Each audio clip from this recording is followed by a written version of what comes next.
los próximos meses de agosto y septiembre, Vía Vaticano le tiene preparadas varias peregrinaciones a precios nunca antes vistos. Con solo $1,999, usted podrá realizar su sueño de seguir los pasos de nuestro Señor Jesucristo por Tierra Santa y ser testigo del anuncio del ángel en Nazaret, donde la Virgen María nos entregó a su divino Hijo en Belén y desde donde nos enseña a contemplarlo. Durante las peregrinaciones, renovaremos nuestro bautismo en las aguas del río Jordán y nuestros corazones reconocerán la voz del Señor que aún resuena en el mar de Galilea. Luego partiremos a Jerusalén para encontrarnos en el Gólgota con la cruz que nos lleva a Jesucristo, a su muerte y su resurrección, el triunfo de Dios y de la vida sobre la muerte. En las otras peregrinaciones seguiremos los pasos de San Pablo, el apóstol de Cristo, por Grecia, Turquía y la isla de Chipre. Además, estaremos en los lugares donde vivió San Charbel en el Líbano, los santuarios marianos más importantes de Europa y los santuarios en los que se conservan las reliquias de la Pasión de Cristo. Las peregrinaciones son guiadas por expertos, cuentan con accesos asegurados a las misas y audiencias presididas por el Santo Padre y llevan la compañía de un sacerdote. Informes al 4980-8641 o al 5207-9511 y en www.viavaticano.com. En mi peregrinación he visto más cosas de las que recuerdo, pero en mi mente quedan más cosas de las que he visto. Vía Vaticano. La Moderna presenta.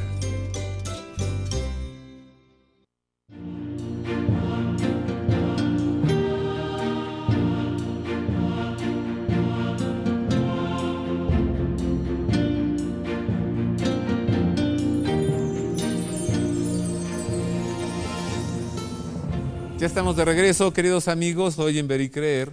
Estamos hablando sobre el Evangelio de San Mateo y tengo el grande gusto de estar conversando con el Padre Trinidad Lomelí Ochoa, profesor en la Universidad Pontificia de México, escriturista él y autor de varios libros, entre ellos este que tuvo la bondad de obsequiarme y es Lectio Divina, o sea, cómo orar con el Evangelio de San Mateo. Un libro que es una delicia, yo lo he estado leyendo y no lo puedo soltar. Me dormí a las 3 de la mañana anoche, padre, picadísimo con su libro. Lo encuentra, si usted lo quiere, en casa de San José, ahí encuentra este libro. Bueno, entonces, padre, ¿cómo orar con San Mateo? Sí, ante todo, si nos vamos a las palabras que él mismo escribe, primero con un espíritu nuevo, no con una actitud de publicidad espiritual, sino con discreción. Cuando tú vayas a hacer oración, entra en tu cuarto, en lo secreto, y ahí tu Padre que ve en lo secreto te escuchará y te recompensará. Es decir, es un diálogo íntimo, un diálogo privado, es una comunicación de amor, de amistad entre el Dios que se hace hombre, el Emmanuel, Dios con nosotros, y este hombre pecador personificado en el autor, San Mateo, que ahora se abre al amor, se abre a la gracia y que comienza una nueva vida. Además también hay que orar donde 2 o 3 están reunidos en mi nombre, ahí estoy yo en medio de ellos. Orar en comunidad, orar en grupo, porque la oración en grupo es fuerte, la oración en grupo es expresión de la fe de la iglesia, y San Mateo lo dice en el capítulo 18, versos 19-20, esta frase que acabo de citar, precisamente en el centro, en el eje de su evangelio. Y finalmente hay que orar, como nos lo dice el mismo San Mateo, que se haga la voluntad del Padre, en el Padre Nuestro. Cierto que lo comparte con San Lucas, pero la versión de San Mateo tiene dimensión eclesial y dimensión filial. Hacer la voluntad del Padre y con un espíritu nuevo. Entonces la oración siempre, con estas 3 características, hará al hombre llegar a ser, diríamos, como lo dice en 5:48, sean perfectos como el Padre Celestial es perfecto. Se lo sabe de memoria, padre Lomelí. No, por ahí. También lo tuve que leer varias veces. ¿También? ¿Dónde estudió usted su especialidad en Sagradas Escrituras? me hace recordar muchas cosas. Sí, a ver, compártanos. Sí, aquí precisamente en la Universidad Pontificia de México, Ajá. siendo yo párroco de una parroquia rural, limitando con el Estado de México, San José del Río, municipio de Zitácuaro, se me empezó a meter la inquietud por la palabra y varios sacerdotes ya venían a los cursos y así fue como yo comencé a hacer la licenciatura en Teología Bíblica en la Pontificia, años del 89 al 92. Varios ayeres han pasado. El Papa era Juan Pablo II. Sí, exactamente, el Papa santo, carismático. Mexicano. Sí, exacto. Y de todo el mundo. El Papa mexicano. Sí, sí, claro.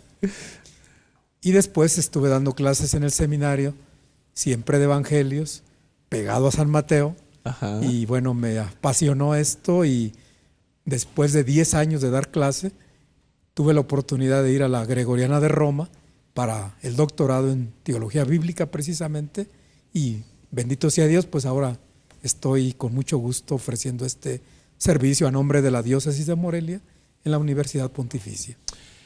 Entonces usted es doctor en Sagradas Escrituras, doctorado en Sagradas Escrituras. Diríamos que rigurosamente hablando, Sagrada Escritura o Sagradas Letras, solo quien egresa del Instituto Bíblico de Roma, que es una dependencia de la Universidad Gregoriana. Y en la universidad como tal, más bien se llama Teología Bíblica, pero es doctorado y entonces, bueno. Bueno. Sí. Miren lo que me encontré el otro día, padre, de mi niña, de Santa Teresa del Niño Jesús. Sí. Mira lo que ella escribe. Es sobre todo el Evangelio lo que me ocupa durante mis oraciones. En él encuentro todo lo necesario para mi pobre alma. En él descubro siempre nuevas luces, sentidos escondidos y misteriosos. Santa Teresa del Niño Jesús, doctora de la Iglesia, no más. Ella no necesitó asistir a los bancos de escuela o andar en las bibliotecas hurgando pergaminos o libros antiguos, sino ella con un espíritu nuevo, con el que San Mateo nos quiere introducir en su obra, fue bebiendo, se fue empapando de ese amor de Dios, de ese evangelio, de esa iglesia que aparece ahí, una iglesia con rostro nuevo, una iglesia que abraza a todos, pobres, ricos, publicanos, pecadores. Sí. Es sobre todo el Evangelio lo que me ocupa durante mis oraciones. En él encuentro todo lo necesario para mi pobre alma. ¿Qué encontró esta niña en el Evangelio? Pues a Jesucristo, ¿no? Sí, claro, y en cada refrán, cada dicho de Jesucristo, los primeros serán los últimos primeros. No he venido a llamar a justos, sino a pecadores, como tú lo has citado muy bien. Son máximas que si se meditan, si se repiensan, si se paseando por un jardín, en la soledad de un monasterio, llegan a transformar el alma, llegan a empaparse del amor de Dios. En este programita de televisión, padre, tenemos una gran agiógrafa aquí entre nosotros, una investigadora que nomás le pedimos que nos investigue de algún santo y ella lo hace. Así que ya está aquí Marisa O'Farrill para presentarnos a San Mateo. Mire usted. Hola queridos amigos, les saludo con afecto en Ver y Creer y les platico que en la iglesia de San Luis de los Franceses de la ciudad de Roma se encuentran 3 pinturas del Caravaggio al interior de la capilla de San Mateo. En la primera pintura, Jesús llama a Leví el publicano que se encuentra en la mesa del cobro del tributo debido al César. En la segunda aparece San Mateo escribiendo el Evangelio guiado por un ángel. En la tercera pintura se encuentra a San Mateo tirado en el suelo a los pies del verdugo que le va a quitar la vida al momento de su martirio. Son los 3 momentos más importantes en la vida de San Mateo: el llamado del Señor, el escrito del Evangelio y su paso a la vida eterna. Y es que San Mateo, antes de ser uno de los 12 apóstoles, era precisamente el publicano Leví. Estos grandes cambios hace el Señor en quienes son dóciles a su llamado y lo siguen. Conozcamos ahora más de San Mateo.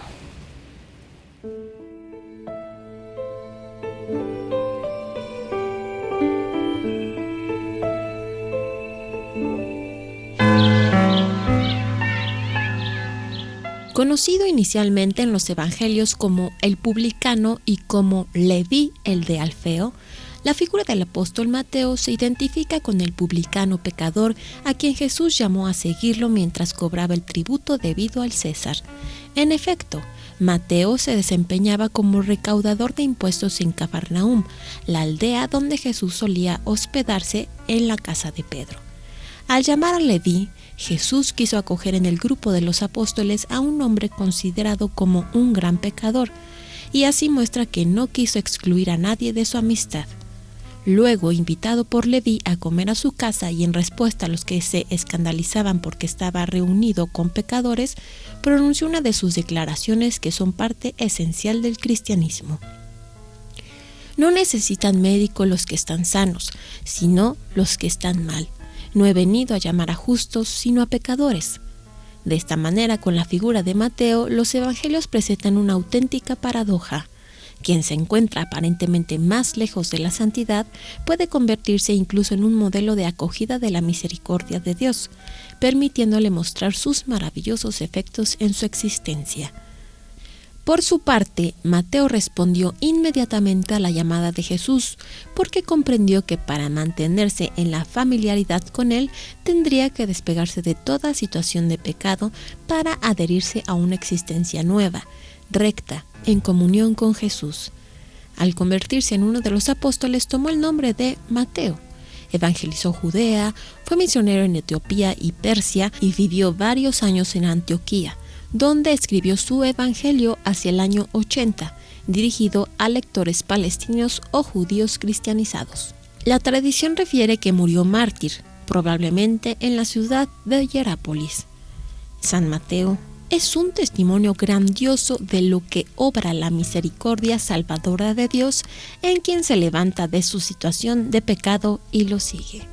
Su festividad se celebra el 21 de septiembre.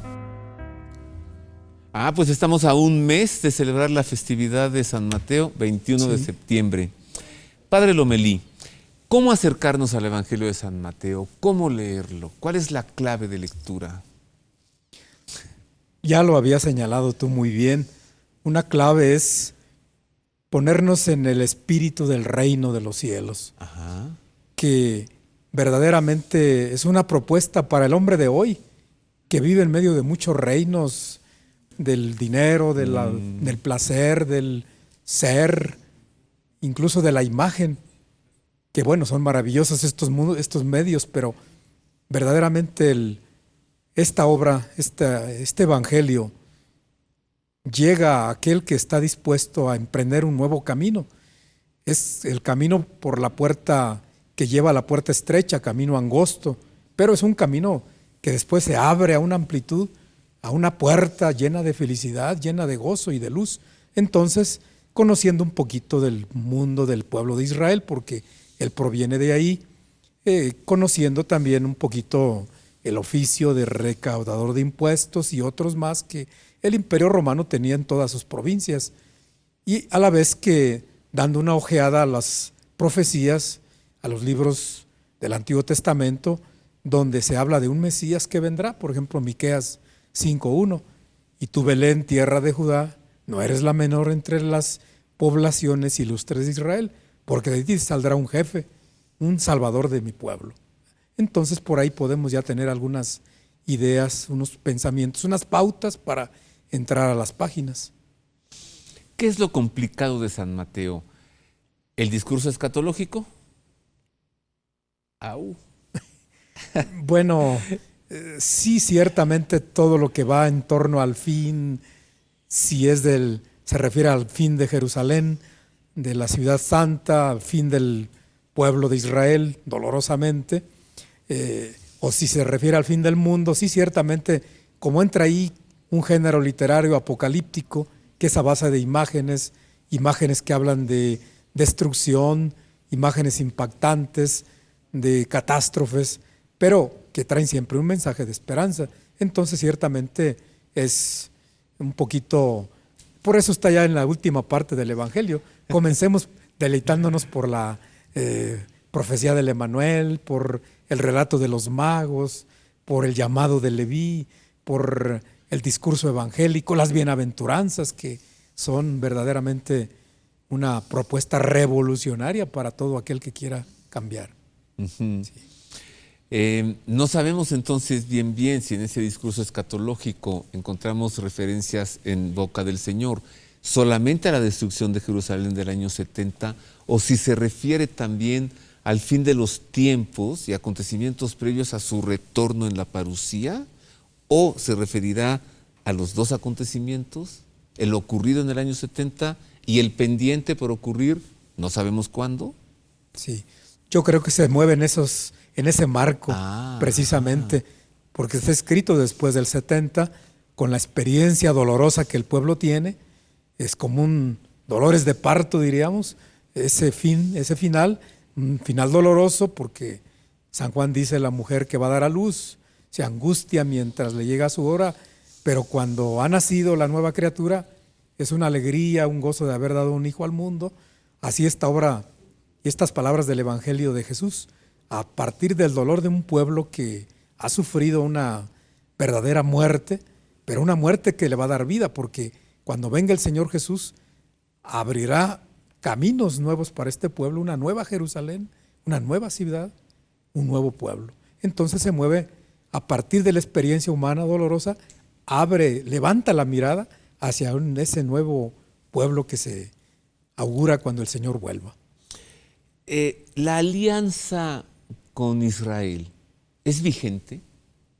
¿O la alianza entre Dios e Israel quedó rota a partir de la muerte de su Mesías? Más bien sí, qué bueno que preguntas estas cosas que son así como muy profundas. Padre, es que si no aprovecho yo aquí a un doctor en teología bíblica por la Universidad Gregoriana de Roma para darle a nuestro público lo mejor, sería un desperdicio de usted. Bueno, te agradezco mucho. Te agradezco mucho, Roberto, y la amabilidad del público. Pero efectivamente el Evangelio de San Mateo en general habla de la nueva ley, de la nueva alianza, ¿se entiende?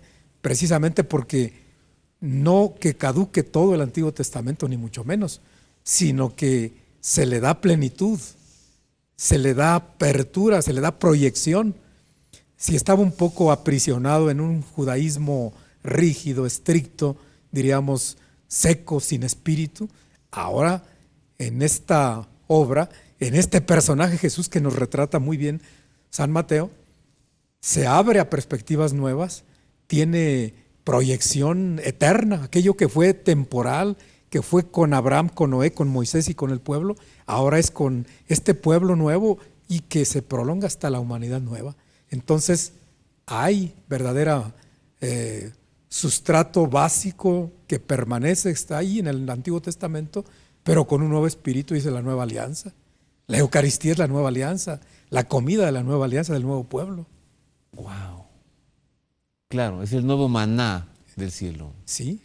Y Jesús es la nueva ley. Si bien continúa el decálogo, los mandamientos,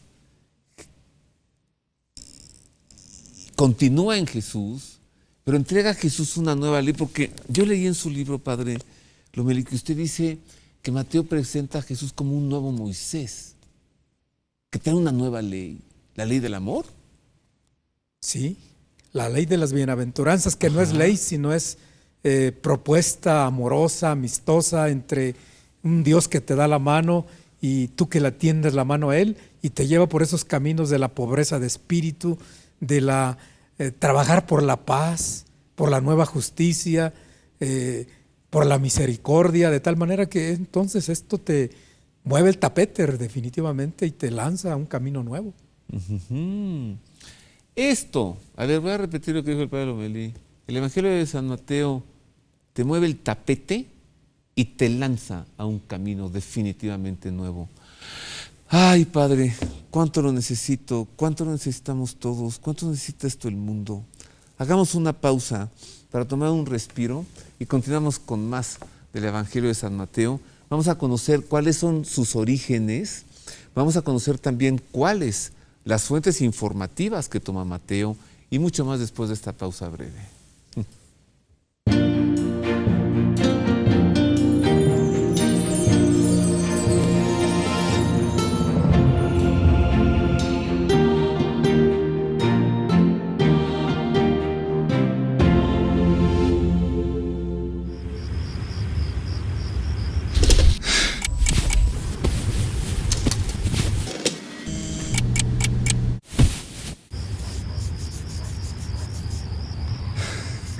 Mejor duerme.